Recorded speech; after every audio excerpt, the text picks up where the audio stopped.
You have cried over someone who does not exist. You have stayed up until 2 in the morning, worried about what happens to them next.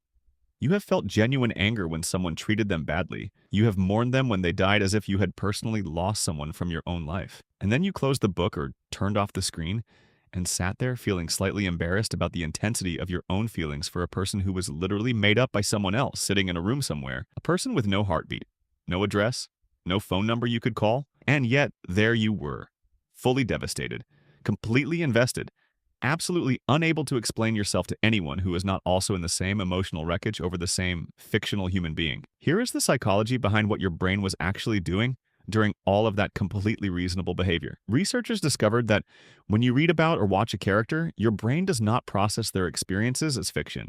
It processes them as social reality. The same neural networks that activate when you interact with real people in your actual life activate when you engage with fictional characters. Your brain essentially cannot tell the difference between a real relationship and a narrative one. Psychologists call this a parasocial relationship, a one-sided bond where you invest genuine emotional energy into someone who has no idea you exist.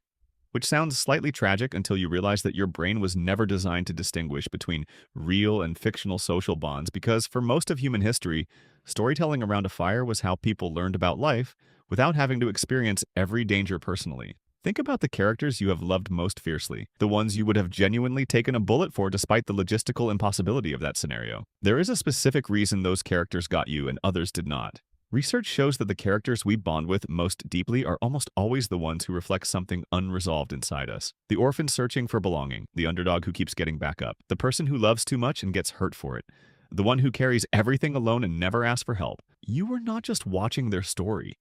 You were watching a version of your own story being told in a safe container where you could feel the feelings without the real-world consequences. Fiction is essentially emotional rehearsal. And your protective instincts toward those characters were actually protective instincts toward the parts of yourself you recognized in them. Now here's the part that will make you feel significantly better about the amount of emotional energy you have spent on people who do not exist. Studies in narrative psychology show that people who form strong bonds with fictional characters score higher on measures of empathy, emotional intelligence, and social connection in real life. Not lower, higher. Because the same capacity that lets you feel genuine grief over a character death is the same capacity that makes you an extraordinary friend, partner, and human being in the real world. Your ability to be moved by fiction is not a sign of emotional immaturity. It is a sign of an extraordinarily developed emotional imagination. You are not embarrassing. You are wired for deep connection. Fiction just gave you a safe place to practice it.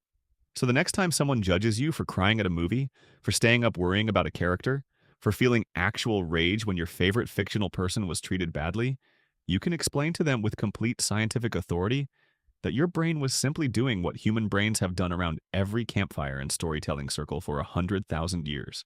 You were not being dramatic. You were being deeply human. And the characters you loved most were never really fictional. They were the parts of you that needed a story to come alive in.